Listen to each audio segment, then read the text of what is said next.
We come today. We praise our Lord Jesus Christ, King of Kings. Rick, we're thinking about that visit many years ago to Kinshasa in the Democratic Republic of the Congo, West Africa. That was quite a trip. It was my first time to visit that country, and so it was eye-opening. Well, Kinshasa, you're looking at 17 million people and growing rapidly, and it seemed like every one of them was out on the street when we drove in from the airport, just an active, vibrant, happening city. And there we have global mission pioneers through the years who've been planting churches. Yes, I remember going into the city and seeing lorries or trucks filled with people in the back. That was their transportation into the city. And so it was a huge challenge. You got a small number of global mission pioneers trying to reach a large number of people. Yeah, so we were there for the Global Mission Pioneer training, and I'll never forget the person who really stands out to me, of course, was Pastor Jeremiah, former Global Mission Pioneer, who was leading the singing for the event. He was so vibrant, so enthusiastic, had such a wonderful story. You suggested we take him out on the street so that we could film him in action.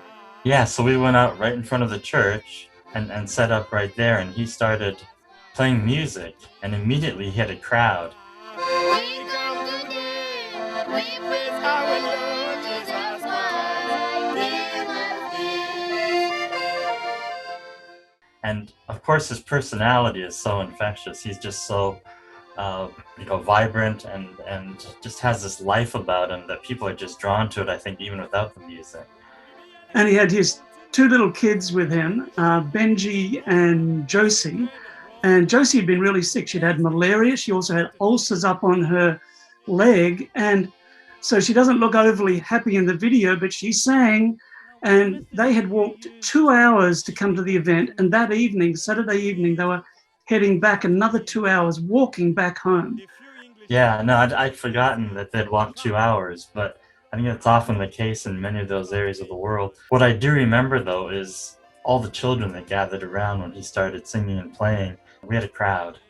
Yeah, well, I remember several years later walking down the corridor at the General Conference, and I heard the same song that we had recorded Pastor Jeremiah playing and singing.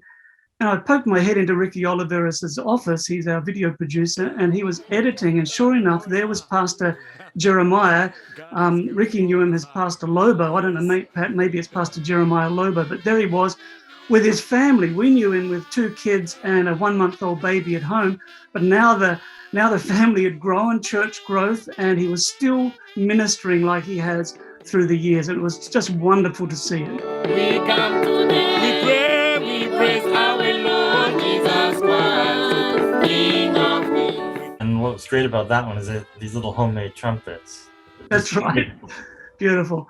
Well, global mission pioneers such as Pastor Jeremiah are working all around the world. Thanks for your prayers, for your financial support. They're planting churches in places we didn't know we could plant churches in very difficult circumstances. And whenever I meet a global mission pioneer living on a basic living stipend, I'm just humble, because I say, Lord, I don't know what sacrifice is. So please continue to pray for global mission pioneers, pioneering the gospel around the world. Like Jesus, I have to continue because we have the mission to go to spread abroad of good news of Jesus Christ. Amen.